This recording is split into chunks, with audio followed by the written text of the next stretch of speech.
Then they sent to him some Pharisees and some Herodians to trap him in what he said.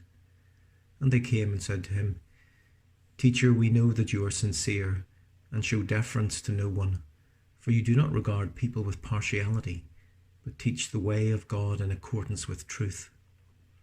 Is it lawful to pay taxes to the emperor or not? Should we pay them or should we not?"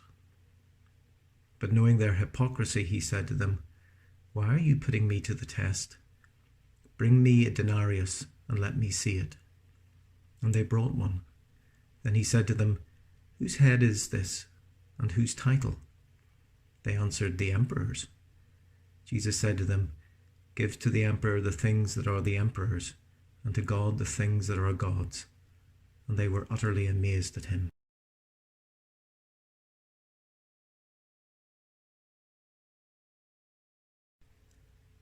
All day long on this very busy Tuesday, Jesus is engaged in confrontation.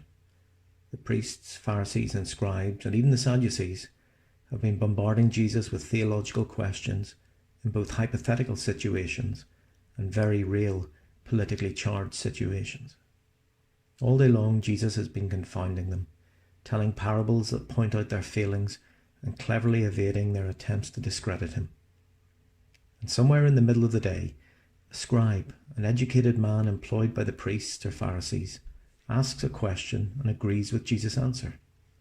There is no confrontation, no test, no effort to make Jesus look bad or to incriminate himself. This is the only such situation all day. Jesus is challenged in the temple court before the crowd over paying taxes to Caesar. There is a fawning approach to Jesus. "Teacher, we know you are sincere and show deference to no one."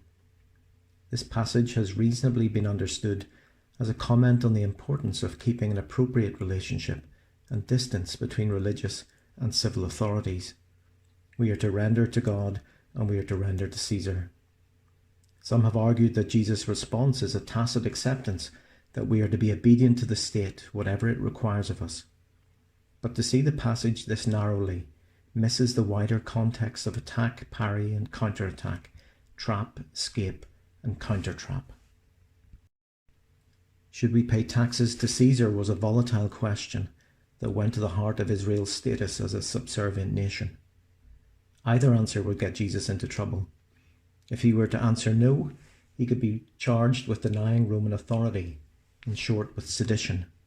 If he were to answer yes, he risked discrediting himself with the crowd who resented Roman rule and taxation. Perhaps the plan was to separate Jesus from the crowd and undermine his support. His response is clever and turns the situation back on his questioners. He sets a counter-trap when he asks for a denarius, which his interrogators produce.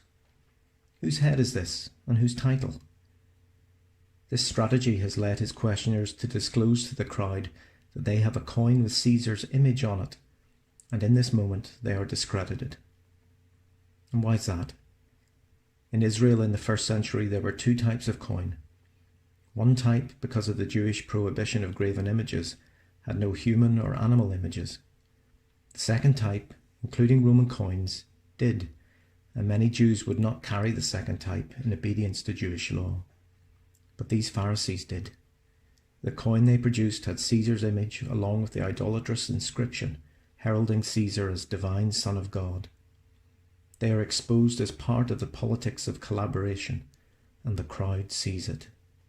Their trap has been evaded, and the counter-trap sprung. His response, "Give to the emperor the things that are the emperor's," is a non-answer to their original question. It simply means, it's Caesar's coin, give it back to him. This is not an endorsement of paying taxes to the occupying force. The second part of his response, though, is both evocative and provocative. Give to God the things that are God's. It raises the question, what belongs to Caesar and what belongs to God? Everything belongs to God, and by implication, nothing belongs. Jesus Christ, in this sacred and solemn week, when we see again the depth and the mystery of your love, help us to follow where you go, to stop where you stumble, to listen when you cry, to hurt as you suffer, to bow our heads in sorrow when you die, so that when you are raised to life again, we may share your endless joy.